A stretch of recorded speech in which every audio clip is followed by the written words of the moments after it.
ശ്രീകുമാർ എങ്ങനെ കാണുന്നു ഈ വിലയിരുത്തലിനെ? അതിന്റെ കണക്കുകൾ വെച്ചുള്ള കാര്യങ്ങളാണ് ഇവിടെ ജയസൂര്യൻ അവതരിപ്പിച്ചത്.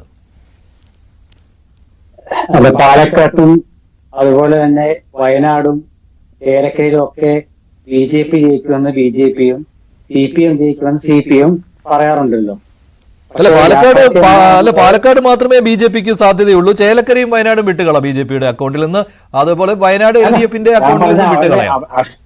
അതായത് അവരുടെ സ്ഥിരം ഇതായിട്ട് ഞാൻ പറഞ്ഞതേ ഉള്ളൂ. 35 സീറ്റ് കിട്ടിയാൽ കേരളം ഭരിക്കുമെന്ന് അവർ ഒരിക്കൽ പറഞ്ഞിരുന്നു. ഞാൻ പറഞ്ഞ അത് അവകാശമാണ്. അതിപ്പോ കോൺഗ്രസ് ആണെങ്കിലും CPM ആണെങ്കിലും ഒക്കെ അവരുടെ നേതാക്കൾ അവർക്ക് കൊടുക്കുന്ന പറയില്ല.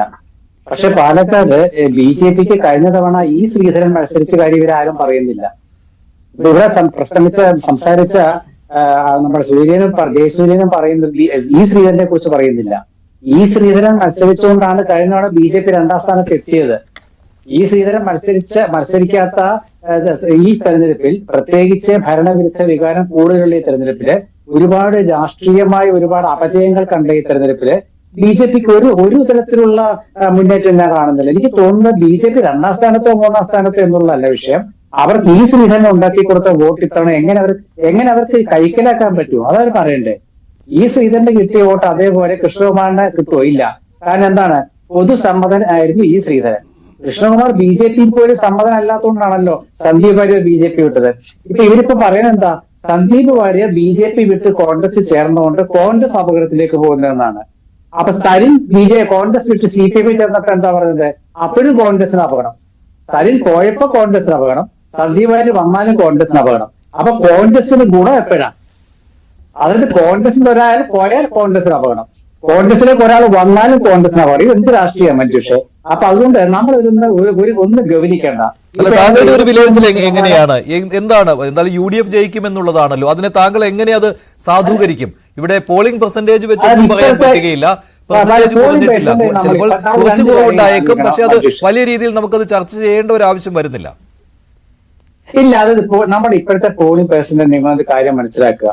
ഇപ്പൊ നമ്മളിപ്പോ ഒരു പോളിംഗ് 70 നിന്ന് ഒരു 65 ആയാലും നമ്മളത് ഇന്നയാൾ ജയിക്കും ഇന്നയാൾ തോക്കും ഇപ്പൊ പറയാൻ പറ്റില്ല. കാരണം 65% പോളിംഗ് ആണെങ്കിലും ആ പോൾ ചെയ്തവരിൽ എത്ര പേര് കോൺഗ്രസിന്, BJPക്ക്, CPM എന്നുള്ള കണക്കാക്കിയാൽ മതി. 2019 ഇങ്ങനെ ആയിരുന്നില്ല എന്ന് ഇപ്പൊ ചോദിച്ചിട്ട് കാര്യമില്ല. കാരണം എന്താ വെച്ചാല് രാഷ്ട്രീയ സാഹചര്യം മാറുന്നുണ്ട്. ഇപ്പൊ രാഷ്ട്രീയ സാഹചര്യം എന്ന് വെച്ചാൽ നമ്മുടെ ഇപ്പോഴത്തെ യുവ വോട്ടർമാർക്കിടയില് അവർക്കൊരു വ്യക്തമായ രാഷ്ട്രീയ ബോധം ഒരിക്കലുമില്ല, ഉറച്ച രാഷ്ട്രീയമില്ല. അവരെ സംബന്ധിച്ചിടത്തോളം സ്ഥാനാർത്ഥികളെ നോക്കിയിട്ട് അവർ അങ്ങോട്ടും ഇങ്ങോട്ടും ഒക്കെ മാറും. അപ്പൊ അതുകൊണ്ട് എന്താണ് സംഭവിക്കാതെ പറയാൻ പറ്റില്ല. രാഹുൽ മാങ്കൂട്ടത്തിൽ പാലക്കാട് പുതിയ സ്ഥാനാർത്ഥിയാണ്. 1. BJP പാലക്കാട് ഉണ്ടായ പ്രശ്നങ്ങൾ 2.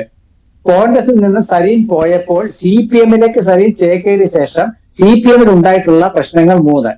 ഇതെല്ലാം വെച്ച് നോക്കുമ്പോൾ കോൺഗ്രസിൽ എന്താണ് പ്രശ്നം ഇല്ല എന്ന് തിരിച്ചു ചോദിക്കും. കോൺഗ്രസിൽ എന്താണ് പ്രശ്നം ഉണ്ടായത്? സരീൻ പോയതാണോ? സരീൻ പോയതാണ് കോൺഗ്രസ് പ്രശ്നമെങ്കിൽ സരീൻ ഒരു നേതാവല്ല, സരീൻ ഒരു ഗ്ലാമർ യൂത്ത് ആണെന്ന് പറയാം. അതുപോലെ സന്ദീപ് വാര്യരും ഒരു നേതാവല്ല, ഒരു ഗ്ലാമർ യൂത്ത് ആണ്. ഇവര് പോയതുകൊണ്ട് ഈ പാർട്ടികൾക്കൊന്നും ഒരു വോട്ട് ഇങ്ങനെ ഒലിച്ചു വരുന്നു അല്ലെങ്കിൽ വോട്ട് നഷ്ടപ്പെടുന്നു എന്നൊക്കെ പറയാൻ പറ്റില്ല. പക്ഷെ പ്രചരണ രംഗത്ത് അത് അവർക്ക് 2 കൂട്ടർക്കും അവർക്ക് പ്രചരണം ഉഷാറാക്കാൻ വേണ്ടി ഈ 2 മാറ്റങ്ങൾ സഹായമായിട്ടുണ്ടാകാം. പക്ഷെ അവിടെ നമ്മൾ കാണേണ്ടത് എന്താണ്? കേരള ഗവൺമെന്റിനെതിരായ ഒരു വികാരമുണ്ട്. CPMലെ നമ്മുടെ പഴയ കാലത്തെ പോലത്തെ അല്ല CPM. അവിടെ പല നേതാക്കളും പല രീതിയിൽ സംസാരിക്കുമ്പോൾ തന്നെ നമുക്ക് കാര്യം മനസ്സിലാകും. അപ്പോൾ അവിടുത്തെ പ്രവർത്തകർക്കും അണികൾക്കും കോൺഗ്രസ് പ്രവർത്തകരിലെ അണികളിലും ഉണ്ടാകുന്ന പോലത്തെ ഒരു കാഴ്ചപ്പാടല്ല CPMന്റെ പ്രവർത്തകരിലും അണികളിലും ഉണ്ടാവുക. കാരണം അവരെ ചെന്ന് പഠിപ്പിച്ചിട്ടുണ്ട് പാർട്ടി. ആ പഠിപ്പിച്ചതെല്ലാം ഒരു തെരഞ്ഞെടുപ്പ് വരുമ്പോൾ അവസരവാദപരമായിട്ട് മാറുമ്പോൾ അവർക്കത് വെറുക്കും. ശരി.